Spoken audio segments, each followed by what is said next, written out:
silakan soalan lain. Okey, soalan politik tu lah. Ya.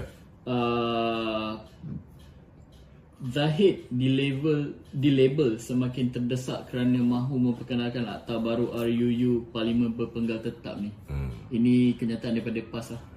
Dia sebenarnya yang terdesak ni orang macam PAS, orang macam Syam Jalil, orang macam KJ kan.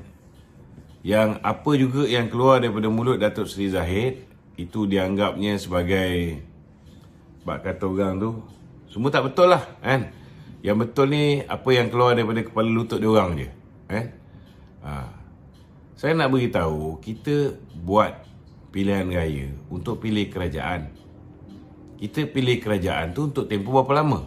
Kita pilih kerajaan tu untuk tempoh berapa lama? 5 tahun. Kalau misalnya KJ nak demokratik sangat, buatlah pilihan raya tiap-tiap tahun. Kan? Kalau misalnya Syam Jalil rasa dia dah kalah di Shah Alam tu, dia tak puas hati, dia nak setahun sekali buat pilihan raya. Boleh. Buatlah cadangan. Ini hak Datuk Seri Zahid.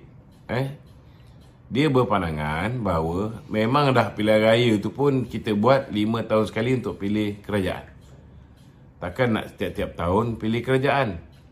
Maka janganlah sampai bila dah buat kerajaan dah ada, dalam tempoh kerajaan tu nak memenuhi tanggungjawab dia kepada rakyat, nak menjaga rakyat, nak menyelesaikan soal ekonomi rakyat, nak turunkan harga barang, nak cari solusi-solusi supaya kos sara hidup rakyat dapat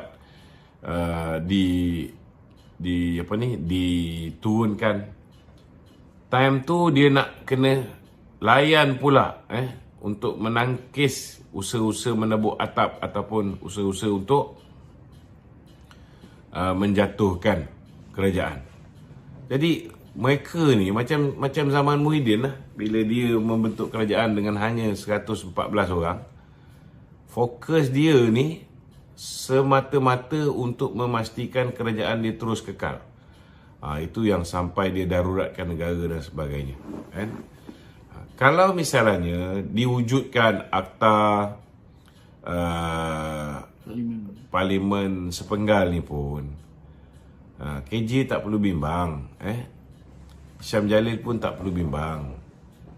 Yang di-Pertuan Agong masih ada kuasa. Bila-bila masa dia boleh bubarkan Parlimen, bila-bila masa dia boleh prorok Parlimen. Dan jangan lupa, zaman bos-bos dia orang ni menjadi kerajaan, bila tak cukup, bila dah nak hilang majoriti, dia boleh mohon dengan ke bawah duli tuanku untuk istihar darurat. Dia boleh mohon. Adakah itu demokratik? Patutnya pada ketika itu kita dengarlah Syam Jalil bising ke, ataupun kita dengar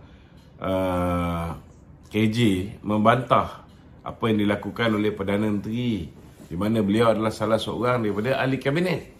Tetapi langsung tidak ada bantahan, walaupun benda tu memang merugikan rakyat, benda tu memang tidak demokratik, benda tu menyusahkan rakyat, semata-mata kerana tak nak berlakunya sidang Parlimen. Satu Malaysia di lockdown, kemudian diadakan darurat untuk mengelakkan pertukaran kerajaan. Last sekali yang hilang pendapatan sempurna ialah rakyat biasa, sehingga mereka terpaksa merayu untuk dikeluarkan duit KWSP lah, terpaksa pinjam dengan Along lah. Bila tak boleh bayar Along, ramai yang terpaksa bunuh diri. Ini semua apa yang berlaku zaman Muhyiddin ketika Khairi Jamaluddin menjadi menteri pada ketika itu. Ada kita dengar ada bising? Tak ada. Sebab bos dia, geng dia yang memerintah.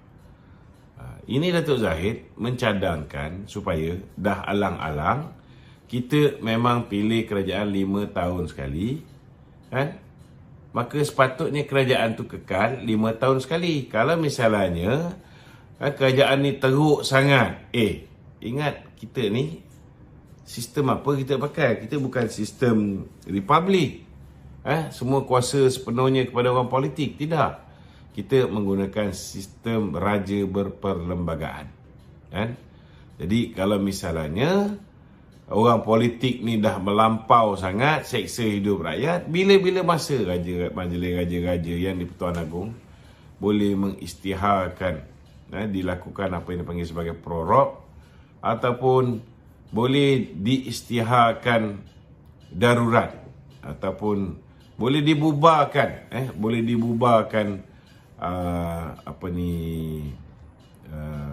parlimen. Tidak ada masalah. Tidak ada masalah. Okey.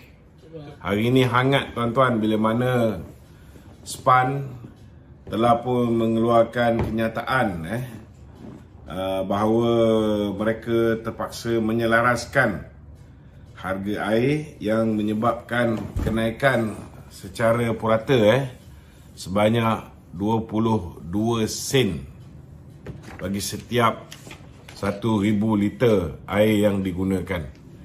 Jadi tarikh baru air ini dijangka membabitkan caj bil naik dalam julat antara RM1.60 hingga ke RM8 bagi setiap kediaman, ataupun 5 hingga 27 sen sehari bagi penggunaan isi rumah sebanyak 20 meter padu sebulan. Saya banyak lihat orang-orang yang menghentam kerajaan, tuan-tuan, bertubi-tubi hentaman dihadapi oleh pihak kerajaan pusat berkaitan dengan isu tarif air ni, kan? Tapi ramai yang tak tahu bahawa MB Kedah, MB Terengganu dan Esko Air Kelantan bersetuju untuk semakan semula tarif air ini sebabnya mengikut keadaan kewangan syarikat air negeri, mereka tidak dapat menampung kos pengoperasian syarikat-syarikat bekalan air ini ataupun rawatan air ini. Masalah air di negeri ini sangat teruk, tuan-tuan, terutamanya di Kedah, langsung tiada air simpanan. Jadi bila ada masalah bekalan berlaku, mereka tak dapat tampung permintaan rakyat. Masalah seperti kualiti air yang tidak memuaskan juga membelenggu pengguna-pengguna. Masalah paip lama yang tidak diganti menyebabkan masalah infrastruktur ini semakin meruncing. Dan banyak juga sebab-sebab lain, saudara-saudara. Dia sebenarnya kalau nak ikutkan, kenaikan 22 sen ini pun masih tak boleh menyelesaikan masalah kos setiap 1 liter air itu lebih kurang dalam RM1 berapa? 1 liter ke satu apa? 1,000 liter lebih kurang dalam RM1.75. Kena check balik ni data ni. Dan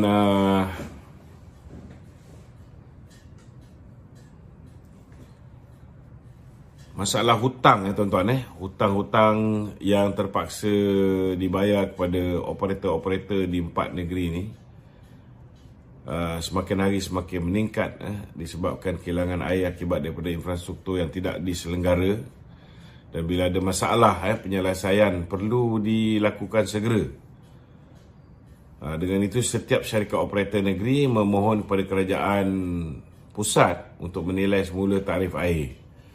Dan SPAN wajibkan untuk setiap operator melampirkan pelan perniagaan mereka supaya tidak berlaku ketirisan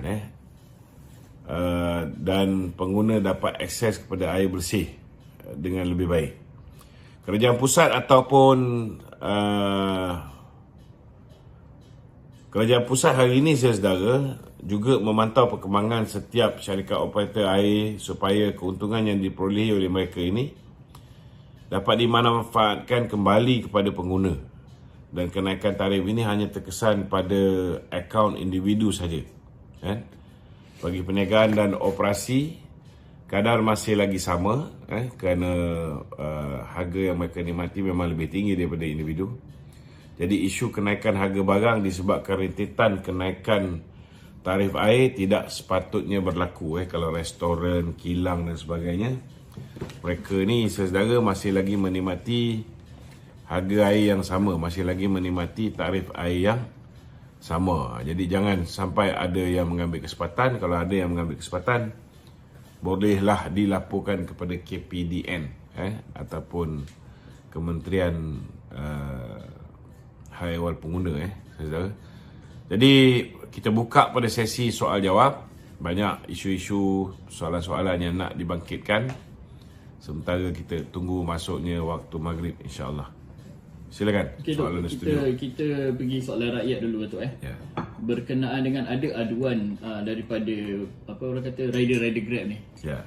Mereka mengatakan yang Grab menindas mereka kerana menurunkan harga fare ni. So apa komen tu? Kita dapat laporan daripada kawan-kawan rider Grab ni. Mereka ni semakin hari semakin tertekan. Memang betul lah Grab ada menyediakan, sebab kata orang tu, charge tambahan untuk waktu-waktu peak hours kan. Memang ada bayaran tambahan untuk lain-lain charges. Tetapi bila charges hakiki ataupun apa dipanggil? Base fare ni kan diturunkan, ini banyak memberikan kesan ada yang sampai RM2 je dapat untuk satu-satu ride. Jadi kita haraplah pihak Grab ini dapat mempertimbangkan semula apa yang dilalui oleh penunggang Grab ni kan.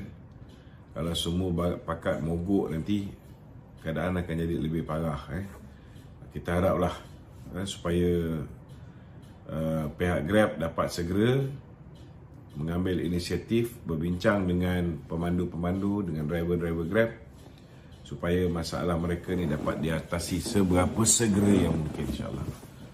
Okey.